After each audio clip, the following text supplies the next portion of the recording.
The massive crystal dome of the Galactic Council chamber hummed with tension as 12 different alien species gathered around the circular table.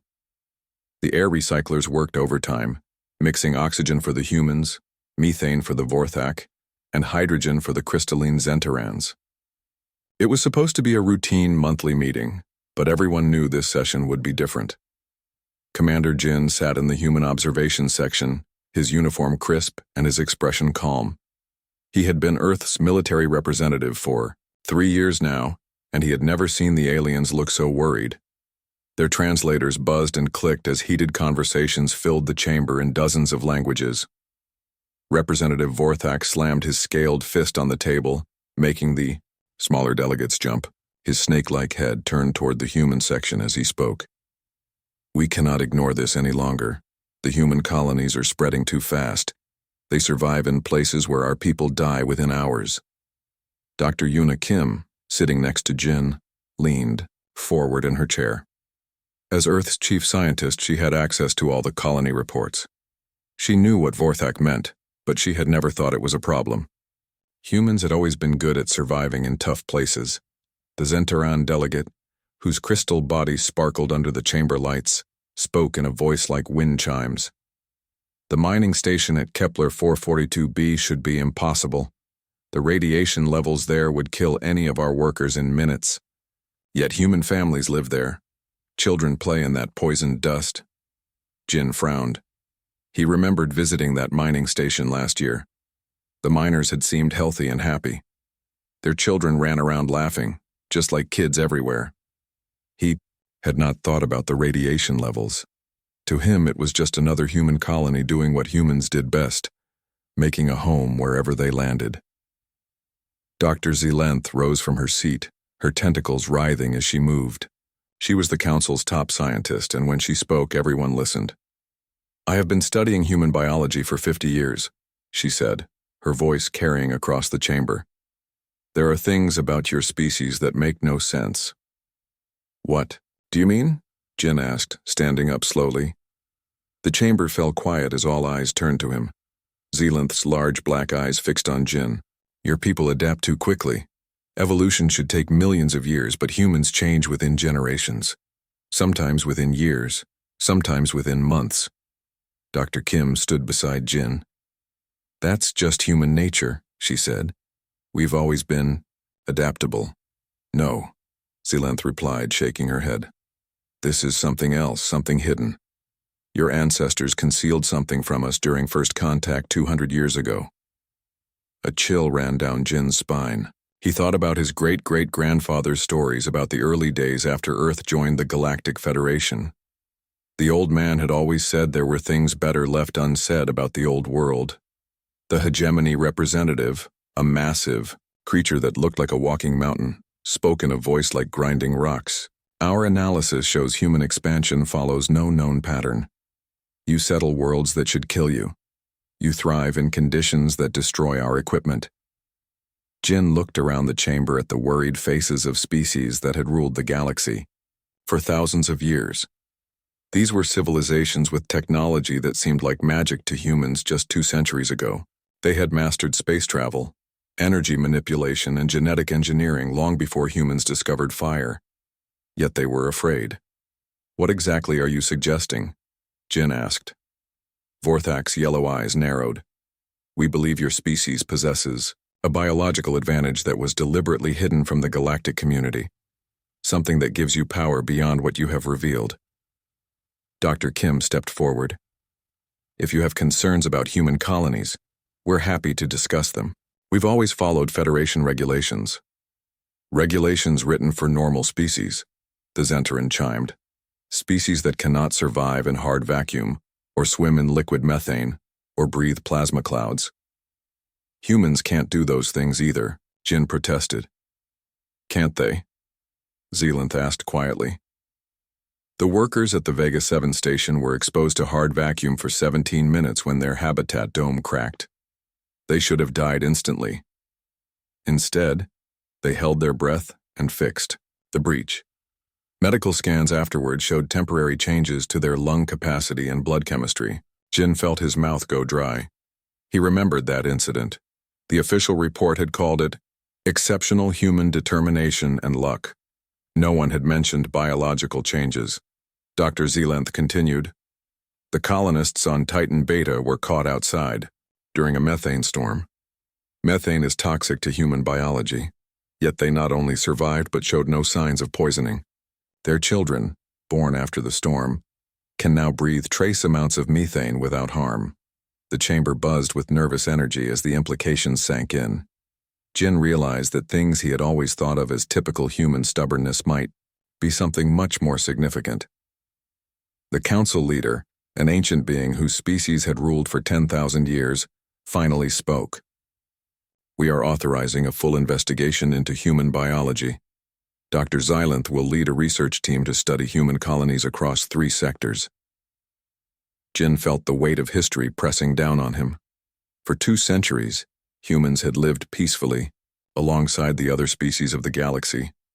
They had been the newcomers, the junior partners, grateful for acceptance into the vast galactic community.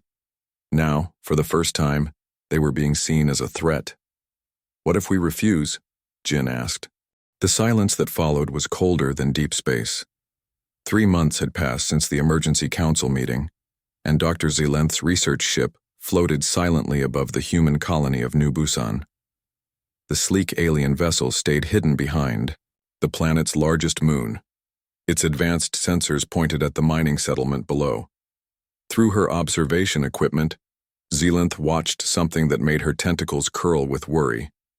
Human children were playing in the colony's outer yards, running and laughing in dust that glowed with deadly radiation. Her instruments showed levels that would kill most adult aliens within minutes, yet these young humans seemed perfectly healthy. This cannot be right, muttered her research assistant, a nervous creature whose skin changed colors when he was stressed. Right now, he was a worried shade of purple. Check the readings again. Zealanth ran the scans 3 more times. The results were always the same. The radiation levels were lethal, but the human children showed no signs of sickness. In fact, they appeared healthier than the baseline human measurements in her database. She made careful notes on her tablet. Every observation raised more questions. How were these humans surviving? Were they using some hidden technology, or was something else happening to their bodies? Meanwhile, on the other side of the star system, Captain Lee Minho was having a normal day aboard his exploration ship. The vessel was called Pioneer, and it spent most of its time mapping new trade routes between human colonies. Minho was reviewing star charts when his communications officer called out, "Captain, we're getting a distress signal from Grid 77 Alpha. Unknown vessel in trouble." Minho looked at the navigation display. Grid 77 Alpha was empty space with nothing but cosmic dust and radiation. "How long to get there?" 40 minutes at full speed, replied his navigator. "Do it. All hands, prepare for rescue operations." When Pioneer arrived at the coordinates, Minho saw something that made him whistle in surprise. An alien research vessel was caught in a massive gravitational anomaly, a twisted piece of space-time that was slowly tearing the ship apart. The vessel was spinning helplessly, its hull cracking under forces that could crush planets. "Sir, that's a Zentaran science ship," reported his sensor operator. "They have maybe an hour before the gravity field rips them to pieces." Minho studied the situation. The gravitational anomaly was unlike anything he had seen before. It was bending space around itself, creating a whirlpool effect that dragged everything nearby into its center. The alien ship's engines were too damaged to escape. "Options?" Minho asked his crew. His chief engineer, Kim Sola, was already running calculations on her computer. She was young but brilliant, the kind of person who saw solutions where others saw problems. "We could try to destabilize the anomaly with a controlled explosion, but the math doesn't work. We don't have enough power." "What about a gravitational stabilizer?" suggested the science officer. Sola shook her head. "We'd need quantum field, generators, and exotic matter containment. We're an exploration ship, not a physics laboratory." Minho walked to the equipment storage and started pulling out spare parts, mining tools, sensor arrays, power cells, and pieces of the ship's backup systems. "What if we build one, Captain?" That's impossible, Sola protested. The materials are wrong. The power requirements are too high. And even if we could build it, the design would violate half the laws of physics. Maybe, Minho said with a grin.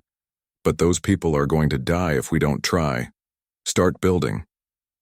For the next 30 minutes, the Pioneer's crew worked with desperate efficiency.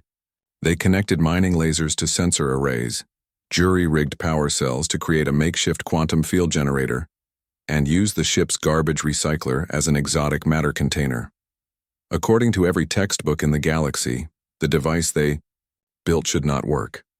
Sola activated the improvised stabilizer with shaking hands. This is either going to save them or blow us all up. The device hummed to life, sending waves of energy toward the gravitational anomaly. For a moment, nothing happened. Then, slowly, the twisted space began to straighten. The crushing forces weakened, and the alien ship's engines finally found purchase against normal space-time. The research vessel escaped just as Minho's makeshift stabilizer overloaded and died. Dr. Zilenth's voice crackled over the communication system, filled with amazement and confusion. "Human vessel, this is Dr. Zilenth of the research ship Inquiry. You have saved our lives, but I must ask, how did your device function? Our computers show that your design should be completely impossible." Captain Minho scratched his head. "To be honest, Doc, we're not entirely sure. We just threw together what we had and hoped for the best." But the quantum field interactions, the exotic matter containment, the gravitational harmonics, none of it should work with those materials. "Well, it did work," Minho replied simply. "Sometimes you just have to try things and figure out the science later." As the two ships parted ways, Dr. Zilenth stared at her instruments in growing alarm. She had come here to study human adaptability, but what she had witnessed was something far more disturbing. These humans had not just survived an impossible situation. They had rewritten the rules of physics to create a solution that should not exist. Her investigation had just become much more complicated and much more frightening. Dr. Park floated through the empty corridors of the ancient generation ship, his helmet light cutting through darkness that had lasted for centuries. The vessel had been drifting in dead space for over 300 years, a ghost from humanity's early days of space travel. His team had found it by accident while surveying an empty solar system. The ship was called Soul's Dream, and it was old beyond measure. Its hull was scarred by countless meteor impacts and cosmic radiation burns that should have destroyed it long ago. Yet somehow, it had survived the journey through deep space, carrying its cargo of sleeping humans to safety. "The damage patterns are incredible," Park reported to his research team over the radio. "This ship has been hit by everything the universe could throw at it. Asteroid impacts, radiation storms, gravity waves from collapsed stars. It should be space dust by now." He made his way to the ship's central computer, hoping to find records that might explain how such an old vessel had survived such punishment. The databanks were still functional, protected by systems that seemed impossibly advanced for their age. What Park found in those records changed everything he thought he knew about human history.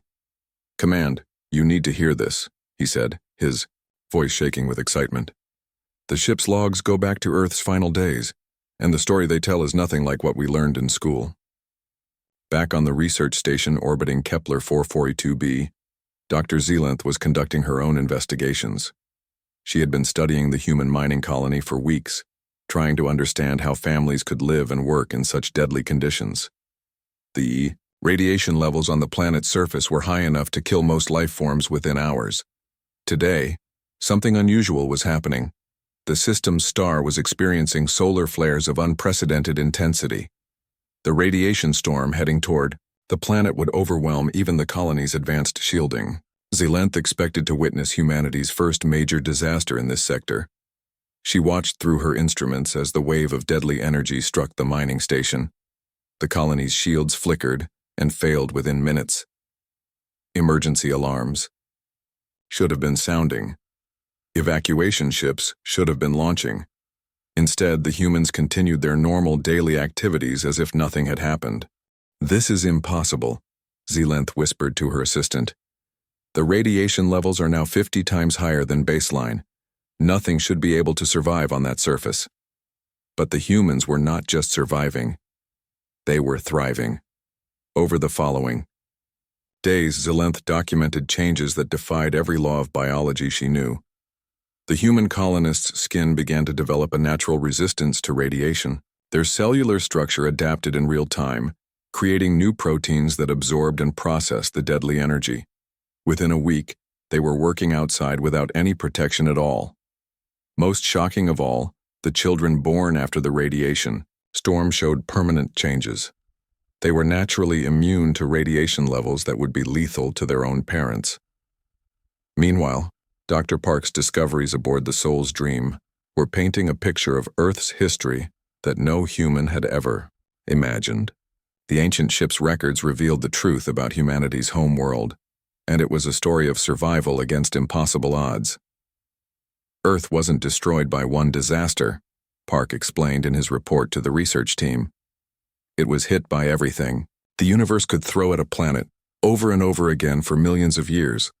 The records showed a world under constant attack, ice ages that froze entire continents, supervolcanic eruptions that blocked out the sun for decades, asteroid impacts that created craters the size of countries, gamma-ray bursts from distant stars that should have sterilized the planet's surface. Each disaster should have ended life on Earth forever. Instead, each catastrophe seemed to make life stronger. The early humans didn't just survive these events, Park continued, his voice filled with awe. They adapted to them. Every ice age produced humans who could survive in colder temperatures. Every radiation storm created people who could resist cosmic rays. Every toxic atmosphere gave rise to humans who could breathe poisoned air. The ship's medical records were the most revealing. They showed genetic changes happening within single generations, sometimes within single lifetimes. Humans exposed to extreme cold developed new types of fat that could keep them warm in sub-zero temperatures. Those caught in volcanic ash learned to process toxic gases through modified lung tissue. Children born during radiation storms inherited natural resistance to cosmic rays. Earth wasn't just a harsh world, Park realized. It was a testing ground. Every few thousand years, something tried to wipe out all life on the planet, and every time humanity refused to die. Dr. Zillenth was reaching the same conclusion from her own observations. As she watched the human colonists adapt to radiation levels that should have been instantly fatal, she understood that she was witnessing something that had been happening for millions of years. They're not using technology, she reported to the Galactic Council. They're not using genetic engineering or medical treatments. Their bodies are simply changing to meet the challenge, and the changes are being passed to their children. The truth was becoming clear to scientists across the galaxy. Humanity's hidden power was not some secret weapon or advanced technology. It was something far more fundamental and far more terrifying. Humans had evolved the ability to evolve. They could become whatever they needed to become to survive any challenge the universe presented. And that unlimited adaptability made them the most dangerous species the galaxy had ever encountered. The news spread through the galaxy like wildfire. On every civilized world, in every space station and trading post, the same conversations were happening. Humanity could evolve, not over millions of years but in real time. The species that had seemed so harmless for 2 centuries was actually the most dangerous force the galaxy had ever seen. On Vorthak Prime, the military council gathered in their war chamber, deep beneath the planet's surface. General Thak studied the holographic displays showing human colony locations throughout the galaxy. Red dots marked settlements that had survived impossible conditions. There were hundreds of them. The projections are clear, General Thak announced to his officers. If humans continue to spread and adapt at this rate, they will dominate every habitable world within 500 years. And if they can adapt to any environment, no world will be safe from them. The Vorthak had ruled their sector of space for 3,000 years. They had conquered dozens of species and built an empire that stretched across 50 star systems. The idea that hairless apes from a dead world could threaten their dominance was unthinkable. "What do our scientists recommend?" asked Colonel Vex, the Empire's top military strategist. "Immediate action," Thak replied grimly. "Every day we wait, they become stronger and more adaptable. We must strike before they realize their full potential. Similar meetings were taking place across the galaxy. On the crystal worlds of Zentara, philosophers who had spent centuries debating the nature of existence now faced a practical crisis. The Zentarans had achieved peace through careful balance, controlling their population and resources to maintain harmony for millennia. Humans threatened that balance simply by existing. Elder Crystal Harmony spoke to the assembled council, her voice ringing like perfect music. The human pattern of growth is chaos itself. They multiply without limit, spread without control, and adapt without consideration for the consequences. They will consume everything. On the methane worlds of the hegemony, massive creatures that had lived for thousands of years discussed the crisis in voices like grinding mountains. They had seen species rise and fall, empires bloom and wither, but they had never encountered anything like humanity. The young species from Earth changes too quickly, rumbled ancient Stone Deep. Change without wisdom leads to destruction. They must be stopped before they change beyond all recognition. Admiral Kang received the emergency recall message while his ship was patrolling the outer edges of human space. As the commanding officer of Earth's deep space fleet, he had been watching the increasing alien military activity with growing concern. "Sir, we're detecting massive fleet movements all along our borders," reported Lieutenant Cho, her young face tense with worry. "The Vorthak Dominion has assembled 67 warships at the Rigel Junction. The Zentaran Defense Corps has mobilized 43 vessels near the Vega system." Kang studied the tactical display with growing alarm. These were not normal patrol formations. The alien fleets were positioning themselves for a coordinated attack on human space. "What about the hegemony?" he asked. Cho checked her sensors again, then looked up with wide eyes. 215 ships, sir. They're massing at the Kepler crossroads. Sir, that's the largest military formation the galaxy has seen in over a century. The implications were clear. The three most powerful civilizations in the galaxy were preparing for war against humanity, and Earth's entire military consisted of fewer than 100 ships designed for exploration and peacekeeping, not combat. Dr. Yuna Kim's voice echoed through the ship's communication system as she joined the emergency briefing from Earth. "Admiral, I've been analyzing the data from our colonies. The aliens' fears aren't entirely wrong. We are evolving faster than any species should be able to." "Explain," Kang said grimly. "The miners on Kepler 442b have developed natural radiation resistance after just one generation. The colonists on Titan Beta can now process methane in their lungs. The deep space workers at the Vega station can survive in hard vacuum for extended periods. Each challenge makes us stronger." "Lieutenant," Cho looked confused. "But isn't that a good thing? It means we can survive anywhere." Dr. Kim's image on the screen looked troubled. "From our perspective, yes. But imagine you're an alien species that has controlled the same territory for thousands of years. Suddenly, humans appear who can live anywhere, adapt to anything, and grow stronger from every challenge. What would you think?" The answer hung in the air like a death sentence. They would think humanity was an unstoppable plague that would eventually consume everything in its path. Admiral Kang activated the fleet-wide communication system. "All ships, this is Admiral Kang. We have confirmation that a combined alien fleet of over 300 vessels is preparing to attack human space. Our intelligence suggests they intend to use weapons designed to create conditions no species should be able to survive." He paused, looking at the tactical display that showed human colonies scattered across dozens of star systems. Millions of people who had never asked for war, but were about to face the combined military might of three galactic empires. "They're going to try to kill us with conditions too extreme for normal life to endure," Kang continued. "They don't understand that extreme conditions are where humanity does its best work." Captain Minho's voice came over the communication channel from his position near the front lines. "All ships, remember what we're fighting for. We're not just defending human space, we're defending the right to grow, to change, to become something better than what we were."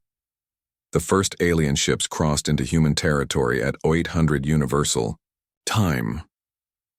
The galaxy held its breath, waiting to see if humanity's greatest strength would be enough to survive its greatest test. The alien weapons struck human space with the fury of dying stars. Admiral Vorthak watched from his command ship as gravitational bombs tore reality apart around the mining colony of New Busan. The weapons created black holes that should have swallowed the entire settlement, twisting space until up and down, lost all meaning. "Direct hit confirmed," reported his weapons officer. "The colony is caught in a Class 12 gravitational anomaly. Nothing can survive those conditions." On the Zentaran flagship, Elder Crystal Harmony activated temporal disruptors that sent waves of distorted time toward human settlements. The weapons created causality loops and time paradoxes designed to prevent human births from ever happening. Children would age backwards into nothing. Adults would experience their deaths before their births. "Temporal disruption is complete," announced the Zentaran science officer. "Linear time has been destroyed in the target area. The humans cannot exist in such conditions." The hegemony forces unleashed their most terrible weapon of all, reality warping devices that could rewrite the basic laws of physics in local space. They fired at human colonies, trying to create zones where human biology simply could not function, where oxygen became poison, where water turned to acid, where the very atoms that made up human bodies would refuse to bond together. For 48 long hours, the galaxy received no word from human space. The alien fleets waited at the borders of what had been human territory, expecting to find nothing but empty space and cosmic debris. Then the first reports began to arrive. "Sir," whispered the Vorthak sensor operator, his scaled hands shaking as he read the display. "The gravitational anomaly at New Busan is still active, but we're detecting life signs, hundreds of them." Admiral Vorthak grabbed the sensor controls himself, not believing what his officer was telling him. The readings were impossible. The humans in the mining colony were not just alive, they were moving through the twisted space like it was normal air. They swam through gravitational fields that should have crushed them into atoms, diving and playing in distorted reality as if it were a swimming pool. On the Zentaran command ship, similar reports were flooding in. "Elder Harmony," called out a young crystal being, her voice cracking with fear. "The humans caught in our temporal fields are still alive, but they're existing in multiple timelines at once." Elder Harmony looked at the sensor data with growing horror. The humans in the affected areas had not been destroyed by the time paradoxes. Instead, they had learned to experience past, present, and future simultaneously. They moved through time like others moved through space. Their consciousness spread across multiple moments at once. The hegemony forces were discovering something even more frightening. The reality warping weapons had indeed changed the humans in their target areas, but not by destroying them. The miners and colonists had adapted to the altered physics. They now manipulated quantum fields with their bare hands, reaching into parallel dimensions to pull out resources that did not exist in normal space. Captain Minho's voice suddenly echoed across all communication frequencies. His ship appeared on sensors, but it looked different now. The hull was not built of metal and plastic, but seemed to be grown from some living material that shifted and changed as the crew's needs changed. "Alien fleets, this is Captain Lee Minho, of the Human Defense Corps. We're not here to fight." Admiral Vorthak stared at his view screen in disbelief. "Impossible. You should be dead. Our weapons destroyed the very fabric of space around your colonies." "We don't die easy," Minho replied, his voice calm despite everything that had happened. "But that's not why we're calling. Dr. Kim has something to explain." Dr. Yuna Kim's image appeared on every alien ship's communication screen. She still looked human, but there was something different in her eyes. They held depths that spoke of experiences beyond normal understanding, as if she had seen things that existed outside regular reality. "Honored representatives of the galaxy," she began, her voice carrying across the void to reach every alien commander. "You feared our adaptability because you saw it as a threat to your civilizations, but you have misunderstood our purpose completely." She gestured, and holographic displays appeared showing the true history of the galaxy.